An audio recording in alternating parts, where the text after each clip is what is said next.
ಎಲ್ರಿಗೂ ನಮಸ್ಕಾರ. ಇವತ್ತು ಚಿಕ್ಕಬಳ್ಳಾಪುರ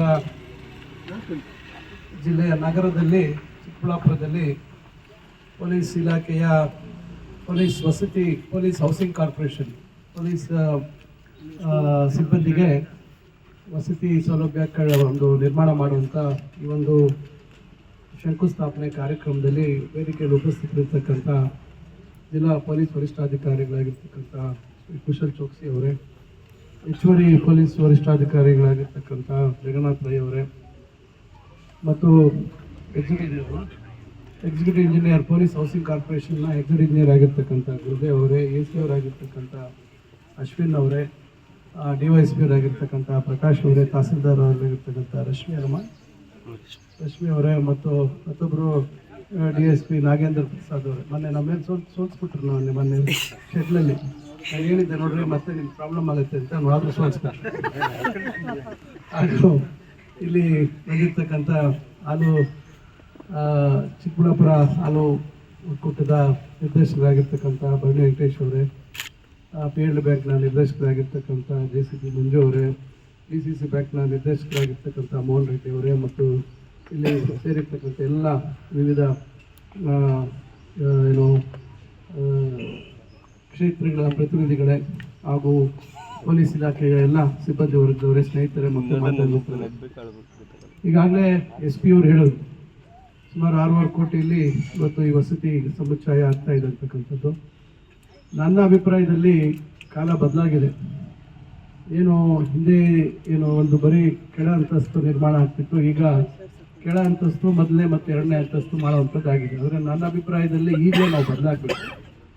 ಈಗಲೇ ನಾವು ಎಲ್ಲೆಲ್ಲಿ, ಯಾಕಂದರೆ ಜಾಗ ಸಿಗೋದಿಲ್ಲ, ಮುಂದೆ ಏನಾಗುತ್ತೆ, ಮುಂದೆ ಇನ್ನೇನು ಅವಶ್ಯಕತೆಗಳು ಬರ್ಬೋದು ಅಂತಕ್ಕಂಥದ್ದು ನಾವು ಯಾರೂ ನಿರೀಕ್ಷೆ ಮಾಡಲಿಕ್ಕಾಗೋದಿಲ್ಲ. ಅದರಿಂದ ಬಹುಶಃ ಈಗಲೇ ನಾವು ಈಗ ಎಲ್ಲ ಸೌಲಭ್ಯ ಇದೆ. ಈಗ ಇವತ್ತು ಚಿಕ್ಕಬಳ್ಳಾಪುರ ಇರ್ಬೋದು, ಬೇರೆ ಬೇರೆ ಸಣ್ಣ ನಗರಗಳಲ್ಲಿ ಇವತ್ತು ಲಿಫ್ಟನ್ನು ಬಳಸುವಂಥದ್ದು ಇವತ್ತು ನೋಡ್ತಾ ಇದ್ದೀವಿ.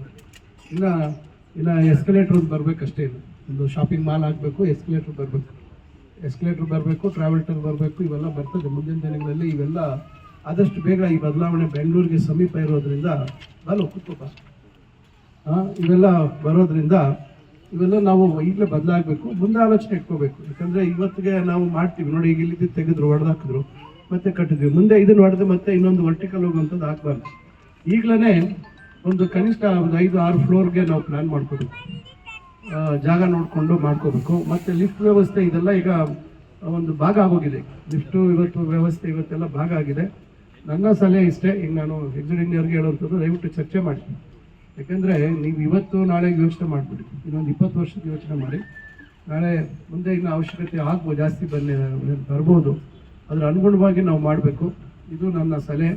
ಈಗ ಜಿಲ್ಲೆಯಲ್ಲಿ ನಾವು ಹಿಂದೆ ನಂದಿ ಕ್ಯಾಬಿನೆಟಲ್ಲಿ ನಾವು ಒಂದು ಪ್ರಯತ್ನ ಮಾಡಿದ್ವಿ.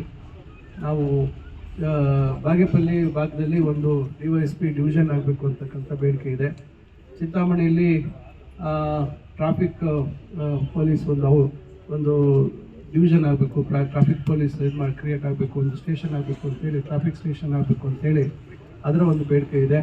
ಮತ್ತು ಈಗ SP ಅವರು ಹೇಳಿದಾಗ, ಹಿಂದೆ ಗೃಹ ಸಚಿವರು ಬಂದಾಗ ಏನ್ರಿ ಇಷ್ಟು ದೂರ ಇದೆ SP ಆಫೀಸು, ಯಾವ ರೀತಿ ಇದು ಅನುಕೂಲ ಆಗುತ್ತೆ ಅಂತ, ಇದೆಲ್ಲ ನಾನು ಭಾಳ ಹಿಂದೆಯೇ ನಾನು 2007ರಲ್ಲಿ ನಮ್ಮ ಅಂದಿನ ಜಿಲ್ಲಾ ಉಸ್ತುವಾರಿ ಸಚಿವರು ಮುಮ್ತಾಜ್ ಅಲಿ ಖಾನ್ ಅವರಿದ್ದಾಗ ನಾನು ಹೇಳಿದ್ದೆ, ಸರ್ ದಯವಿಟ್ಟು ನೀವು ಊರಿಂದ ಆಚೆ ಏನು ಮಾಡಬೇಡಿ, ಏನಿವತ್ತು ಕನ್ನಡ ಭವನ ಆಗಿದೆ ಆ ಜಾಗ ಪೂರ್ತಿ ಹಿಂದೆ ರೈಲ್ವೆ ಟ್ರ್ಯಾಕ್ವರೆಗೂ ಭೂಸ್ವಾಧೀನ ಮಾಡ್ಕೊಂಬಿಡಿ, ಒಂದು 100 ಎಕರೆ ಮಾಡಿ ಇಟ್ಕೊಂಬಿಡಿ. ನಾಳೆ ಒಂದು ಜಿಲ್ಲಾ ಆಸ್ಪತ್ರೆಯಿಂದ ಹಿಡಿದು ಏನೇನು ಜಿಲ್ಲೆಗೆ ಬೇಕಾಗಿರ್ತಕ್ಕಂಥ ವ್ಯವಸ್ಥೆಗಳನ್ನು ಒಂದೇ ಕಡೆ ಮಾಡ್ಬೋದು ಅಂತ ಹೇಳಿದಾಗ, ಬಹುಶಃ ಪಾಪ ಅವರು ಇವತ್ತಿಲ್ಲ ನಮ್ಮ ಜೊತೆಯಲ್ಲಿ, ನಾನು ಅವ್ರ ಮೇಲೆ ಆರೋಪ ಮಾಡುವಂಥದ್ದು ಮತ್ತೊಂದು ಅಲ್ಲ, ಸಲಹೆ ಕೊಟ್ಟಿದ್ದೆ. ಆದರೆ ಏನು ಅವತ್ತಿನ ಪರಿಸ್ಥಿತಿಗಳು ಏನಿತ್ತು ಅಂತಕ್ಕಂಥದ್ದು ಅವ್ರಿಗೆ ಬಹುಶಃ ಗೊತ್ತಿರ್ಬೋದು. ಅವತ್ತು ಜಿಲ್ಲಾಧಿಕಾರಿಗಳು ಅನ್ವರ್ ಪಾಷಾ ಇದ್ದರು, ಅವ್ರಿಗೂ ಹೇಳಿದೆ ನಾನು, ಇದನ್ನೇನಾದರೂ ಮಾಡಿ ನೋಡಿ, ಈ ಥರ ಆಲೋಚನೆ ಮಾಡಿ ಅಂತೇಳಿ.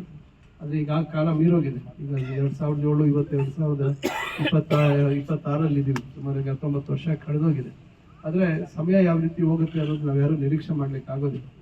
ಇವತ್ತು ಕಚೇರಿಗಳು ಎಲ್ಲೇ ಇರಲಿ ಸ್ವಲ್ಪ ಜನರಿಗೆ ಸಮೀಪ ಇರ್ತಕ್ಕಂಥದ್ದು ರೀತಿಯಲ್ಲಿ ಇರಬೇಕು. ಇವತ್ತು ಎಲ್ಲರೂ ವಾಹನಗಳಲ್ಲೇ ಓಡಾಡ್ತಾರೆ ಅಂತಕ್ಕಂಥದ್ದು ಅಲ್ಲ, ಇದು ಎಲ್ಲೋ ಒಳಗಡೆ ಮಾಡಿದ್ದಾರೆ. ಸ್ವಲ್ಪ ಎಲ್ಲೋ ಒಂದು ಕಡೆ ಸ್ವಲ್ಪ ದೂರದೃಷ್ಟಿ ಕೊರತೆ ಯಾರ್ದು ಅಂತ ನಾನು ಹೇಳಕ್ಕೆ ಹೋಗೋದಿಲ್ಲ. ಆದರೆ ಈಗ ನೋಡಿ, ಈಗ ಹೊಸ ಕಟ್ಟಡ ಕಟ್ಟಬೇಕು, ಇದಕ್ಕೆ ಮತ್ತೆ ಸರ್ಕಾರದ ಮೇಲೆ ಮತ್ತೆ ಹೊರೆ ಇವೆಲ್ಲ ಆಗುವಂಥದ್ದಿದೆ. ಈಗ ಅದನ್ನು ನಾವು ನಾನು ಗೃಹ ಸಚಿವರಲ್ಲಿ ಮತ್ತೆ ನಾನು ಮನವಿ ಮಾಡ್ತೇನೆ. ಯಾಕಂದರೆ ಬಜೆಟಲ್ಲಿ ಅದೆಲ್ಲ ಅನೌನ್ಸ್ ಮಾಡೋದಿಲ್ಲ. ಇವೆಲ್ಲ ಏನೇನಿದ್ದಾವೆ ಕೆಲವೆಲ್ಲ ಬಜೆಟಲ್ಲಿ ಘೋಷಣೆ ಮಾಡೋಕೆ ಹೋದರೆ ಭಾಳ ದೊಡ್ಡ ಆಂಜನೇಯನ ಬಾಲ ಥರ ಬೆಳೆದ್ಬಿಡ್ತದೆ. ಅದಕ್ಕೆ ಒಂದಕ್ಕೊಂದು ಯಾಕಂದರೆ ಬೇಡಿಕೆಗಳು ಜಾಸ್ತಿ ಇದ್ದಾವೆ. ಇವತ್ತು ಹೊಸ ತಾಲೂಕುಗಳು 174-75 ತಾಲೂಕಿದ್ದು ಈಗ 246-47 ತಾಲೂಕಾಗಿದೆ. ಈಗ 10-12-11 ಪಂಚಾಯತಿಗಳಿಗೆಲ್ಲ ಒಂದೊಂದು ತಾಲೂಕಾಗಿದೆ. ಈಗ ಬೇಡಿಕೆಗಳು ಪ್ರತಿಯೊಂದು ಈ ಥರ ಹೊಸ ತಾಲೂಕುಗಳಲ್ಲಿ ಎಲ್ಲ ಇಲಾಖೆಗಳ ಕಚೇರಿಗಳಾಗಬೇಕು. ಇದು ಯಾರು ತಾಲೂಕುಗಳ ಬೇಡಿಕೆ ಇಡುವಂಥವರು ಅವರ ಮಟ್ಟಕ್ಕೆ ಆಲೋಚನೆ ಮಾಡ್ತಾರೆ.